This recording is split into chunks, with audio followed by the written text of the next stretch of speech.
Assalamualaikum warahmatullahi wabarakatuh. Nah, kali ini kita akan membahas tentang makna aksiologi. Aksiologi itu berasal dari kata Yunani yang dimana action yang artinya nilai dan logos yang artinya teori, yang berarti teori tentang nilai. Nah, menurut Sumantri pada tahun 1996 menyatakan aksiologi adalah teori nilai yang berkaitan dengan kegunaan dan pengetahuan yang diperoleh. Menurut Kamus Bahasa Indonesia, aksiologi adalah kegunaan ilmu pengetahuan bagi kehidupan manusia, kajian tentang nilai-nilai khususnya etika. Aksiologi merupakan cabang filsafat ilmu yang membicarakan tentang tujuan ilmu pengetahuan itu sendiri dan bagaimana manusia menggunakan ilmu tersebut. Jadi, hakikat yang ingin dicapai aksiologi adalah hakikat manfaat yang terdapat dalam suatu pengetahuan. Objek kajian aksiologi adalah menyangkut masalah nilai kegunaan ilmu karena ilmu harus disesuaikan dengan nilai-nilai budaya dan moral sehingga nilai kegunaan ilmu itu dapat dirasakan oleh masyarakat. Aksiologi disebut teori tentang nilai yang menaruh perhatian baik dan buruk atau good and bad, benar dan salah atau right and wrong, serta tata cara dan tujuan atau mean and end. Dalam aksiologi ada dua komponen yang mendasar. Yang pertama yaitu etika. Etika ini berasal dari bahasa Yunani ethos yang berarti adat kebiasaan. Dalam istilah lain dinamakan moral yang berasal dari bahasa Latin atau mores. Kata jamak dari mos yang berarti adat kebiasaan. Etika adalah cabang filsafat aksiologi yang membahas masalah-masalah moral, perilaku, norma, dan adat istiadat yang berlaku pada komunitas tertentu. Yang kedua yaitu estetika. Estetika merupakan bidang studi manusia yang mempersoalkan tentang nilai keindahan. Keindahan mengandung arti bahwa di dalam diri segala sesuatu terdapat unsur-unsur yang tertata secara tertib dan harmonis dalam suatu hubungan yang utuh menyeluruh. Maksudnya adalah suatu objek yang indah bukan semata-mata bersifat selaras serta berpola baik, melainkan harus juga mempunyai kepribadian. Nah, selanjutnya di sini saya akan membahas tentang metafisika aksiologi. Pembagian metafisika ada metafisika umum, ontologi yang membahas segala ada secara menyeluruh dari penampilan realitas, dan metafisika umum memiliki tiga teori ontologi. Yang pertama yaitu idealisme yang tampak nyata, yang kedua yaitu materialisme, dan yang ketiga yaitu dualisme. Nah, yang pertama di sini saya akan membahas tentang teologi. Nah, di dalam pembagian kedua ada metafisika khusus ini terbagi yaitu kosmologi berasal dari kata kosmos yang artinya dunia atau ketertiban, dan logos yang artinya ilmu, artinya memandang alam sebagai totalitas dari fenomena. Jadi teologi metafisik dikenal sebagai teodika yang membahas kepercayaan pada Allah di tengah realitas kejahatan yang merajalela di dunia. Yang kedua itu teologi metafisik yang itu meliputi argumen ontologis, merupakan manusia mempunyai ide tentang Allah. Yang selanjutnya yaitu teori metafisik menurut beberapa tokoh, yaitu filsafat Stoa Panteitis mengungkapkan segala sesuatu dijadikan oleh kekuatan alam atau ilahi.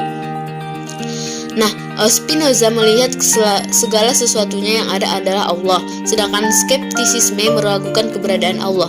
Menurut David Hume, tidak ada kebenaran yang benar-benar sahih bahwa adanya kebenaran Allah. Hume menolak agama dan adanya Tuhan. Menurut Fouberts, religi manusia terbentuk oleh manusia itu sendiri, yakni Allah gambaran dari keinginan manusia.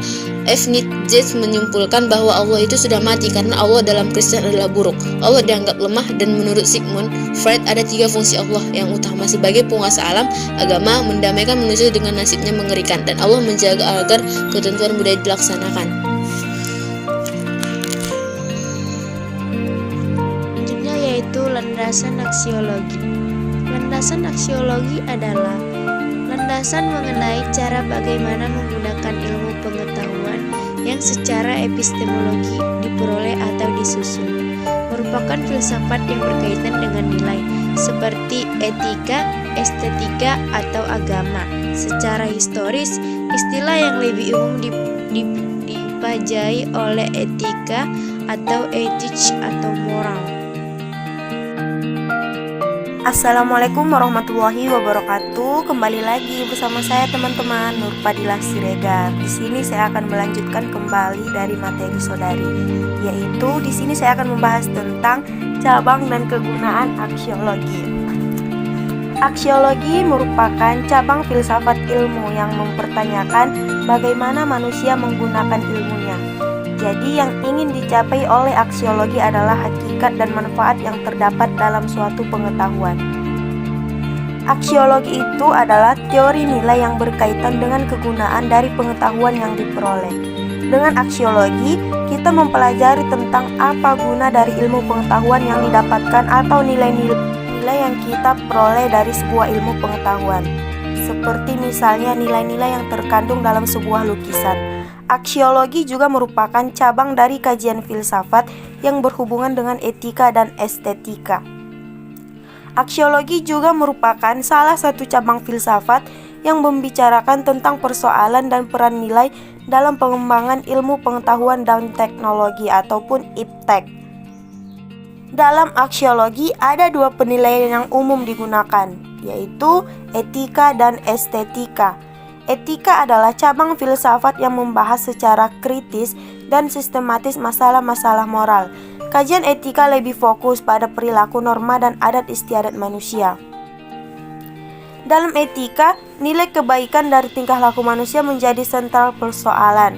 Maksudnya adalah tingkah laku yang penuh dengan tanggung jawab, baik tanggung jawab terhadap diri sendiri, masyarakat, alam maupun terhadap Tuhan sebagai Sang Pencipta. Sementara itu, cabang lain dari aksiologi yakni estetika.